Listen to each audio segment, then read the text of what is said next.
پاکستان کے ballistic missile programme میں مبینہ تعاون کرنے پر 4 کمپنیز پر اضافی پابندی کا اعلان۔ ترجمان امریکی محکمہ خارجہ میتھیو ملر کہتے ہیں 4 اداروں پر میزائل پروگرام میں مدد دینے کا الزام ہے۔ جن اداروں پر پابندی لگائی گئی ان میں اسلام آباد کا نیشنل ڈیولپمنٹ کمپلیکس، کراچی کی Affiliates International, Akhtar and Sons Private Limited اور راک سائٹس انٹرپرائز نامی ادارے شامل ہیں۔ پابندی کا مقصد ہتھیاروں کے پھیلاؤ کو روکنا ہے۔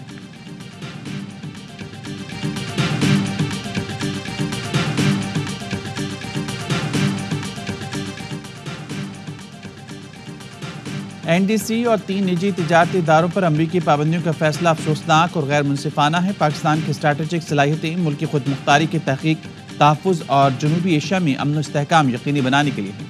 امریکی پابندیاں فوجی عدم توازن کو بڑھانے کا سبب بن سکتی ہیں، جس کے خطے اور اس سے آگے سنگین نتائج ہو سکتے ہیں۔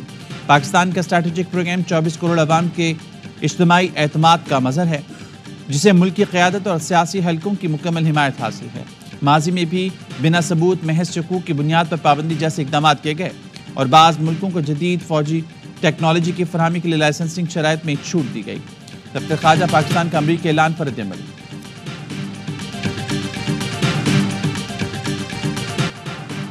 حکومت اور پی ٹی آئی کے درمیان برف پگھلنے لگی، اسپیکر قومی اسمبلی کی مذاکرات کرانے کی پیشکش، پی ٹی آئی کا بھی مثبت رد عمل۔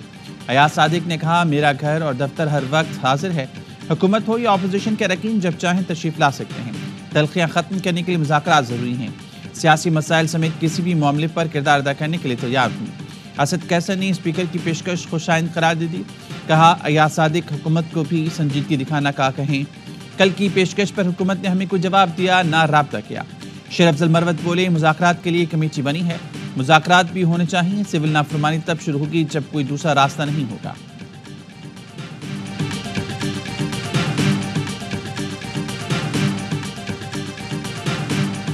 بانی پی ٹی آئی نے مذاکراتی کمیٹی کو آج ملاقات کے لیے اڈیالہ جیل بلا لیا۔ فیصل چودھری نے بتایا بانی نے عمر ایوب، اسد قیصر، سلمان اکرم راجہ، علی امین گنڈا پور سمیت متعدد رہنماؤں کو ملاقات کے لیے بلایا ہے۔ بانی سے ملاقات کے لیے اڈیالہ جیل انتظامیہ کو درخواست دے دی۔ فیصل چودھری کہتے ہیں مذاکرات نہ ہوئے تو اتوار سے سول نافرمانی شروع ہوگی۔ بانی پی ٹی آئی نے کہا ہے حکومت اتوار تک ہمارے 2 جائز مطالبہ تسلیم یا مذاکرات نہیں کرتی تو تحریک شروع ہوگی۔ تحریک انصاف کی کور کمیٹی کا اجلاس بھی آج طلب کر لیا گیا۔ اجلاس میں حکومت سے مذاکرات اور 26 نومبر واقعے کے بعد قانونی کارروائی سمیت اہم امور پر مشاورت ہوگی۔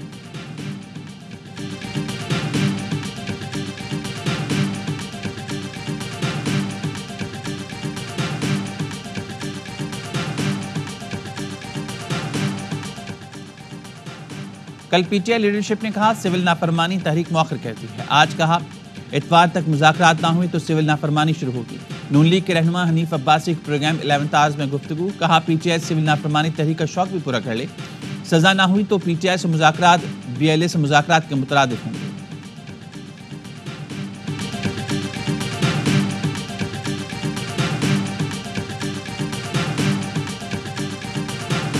جو پیسے تھے $190 ملین، اب اس کو بیسس بنا کر کا فیصلہ کیا ہوا ہے۔ جج سے لگ رہا ہے کہ پیر والے دن یہ ان کو سزا عمران خان کو اس کیس میں دے دیں گے۔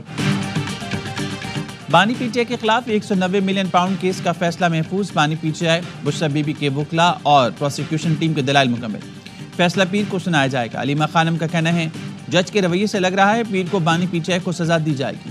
وکیل سلمان صفدر کا کہنا ہے جج ثبوت دیکھیں گے تو بانی کو بری کرنے کے علاوہ کوئی چارہ نہیں ہوگا۔ سیاسی انتقام اتنا اندھا ہو چکا ہے کہ سوشل ورک کو بھی جرم بنا دیا گیا۔ اڈیالہ جیل میں توشہ خانہ 2 کیس کی سماعت، وکلاء صفائی کی عدالت سے سماعت 2 دن تک ملتوی کرنے کی استدعا، سماعت 21 دسمبر تک ملتوی۔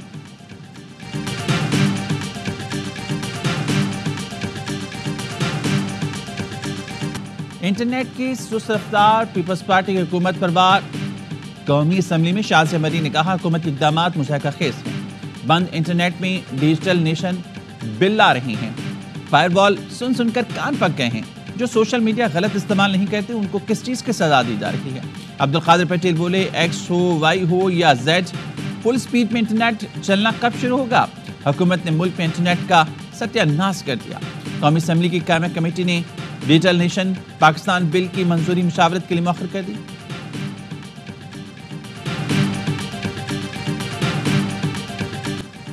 میرے ہاتھ میں انٹرنیٹ کا بٹن ہے، نہ بند کرنے کا شوق۔ قومی سلامتی سے بڑھ کر کوئی چیز نہیں ہے۔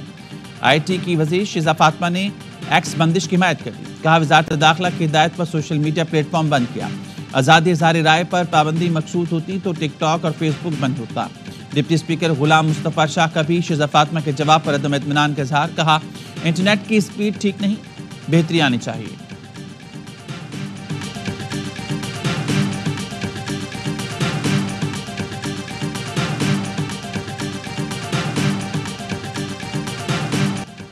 نان فائلرز بینک اکاؤنٹ نہیں کھول سکیں گے، نہ زیادہ ٹرانزیکشن۔ 800 سی سی سے زائد گاڑیاں خریدنے پر پابندی ہوگی۔ حکومت نے نان فائلرز کے گرد شکنجہ مزید سخت کرنے کی تیاری کر لی۔ ٹیکس لا ترمیمی بل قومی اسمبلی میں پیش۔ مجوزہ ترمیم کے مسودے میں کہا گیا ہے کہ نان فائلر مخصوص حد تک جائیداد اور شیئرز خرید سکیں گے۔ غیر رجسٹر کاروباری افراد جائیداد ٹرانسفر نہیں کر پائیں گے۔ بینک اکاؤنٹس منجمد، حکومت پراپرٹی اور کاروبار سیل کرنے کی مجاز ہوگی۔ فائلرز کے والدین، بیوی اور 25 سال تک کی عمر کے بچے فائلر تصور ہوں گے۔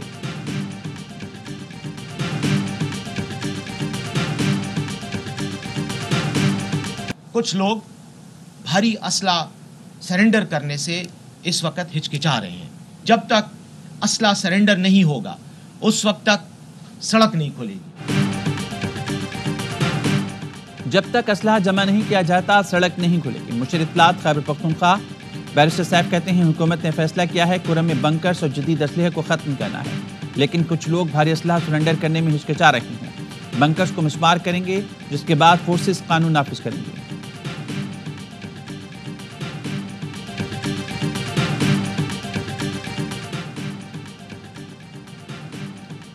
اس دشمن کو تلاش کرنا ہے جو ہمارے درمیان تفریق ڈال رہا ہے۔ علماء کو آپس میں لڑانے کی کوشش کامیاب نہیں ہوگی۔ سب علماء بھائی بھائی ہیں، ہم مختلف مکاتب فکر کو اپنے ساتھ ملائے ہوئے ہیں۔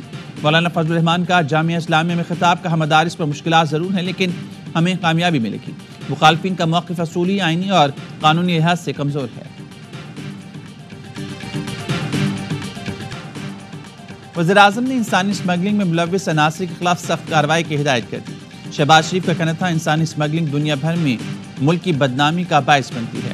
بین الاقوامی اداروں کے ساتھ تعاون بڑھایا جائے تاکہ ایسے واقعات کی روک تھام کی جا سکے۔ انسانی اسمگلنگ روکنے کے لیے ٹھوس اقدامات کی ضرورت ہے۔ وزیر اعظم شہباز شریف 2 روزہ دورے پر قاہرہ پہنچ گئے، D8 سمٹ میں شرکت کریں گے۔ ایک اور کشتی حادثہ، ایک اور دکھ بھری کہانی۔ وزیرآباد کے 2 بھائی وقاص اور وقار چند ماہ پہلے عمان سے پاکستان آئے، زمین بیچی اور اٹلی جانے کے لیے زندگی کا جوا کھیل گئے۔ ملکوال کا حاجی احمد بھی غیر قانونی طور پر یورپ جانا چاہتا تھا، لیکن اس کی آخری غلطی 4 بچوں کو یتیم کر گئی۔ اہل خانہ کہتے ہیں 24 لاکھ لینے والا ایجنٹ حادثے کی خبر آتے ہی اپنا گھر کو تالا لگا کر غائب ہو گیا۔ پنجاب سے تعلق رکھنے والا 48 نوجوان زندہ بچ جانے والوں میں شامل۔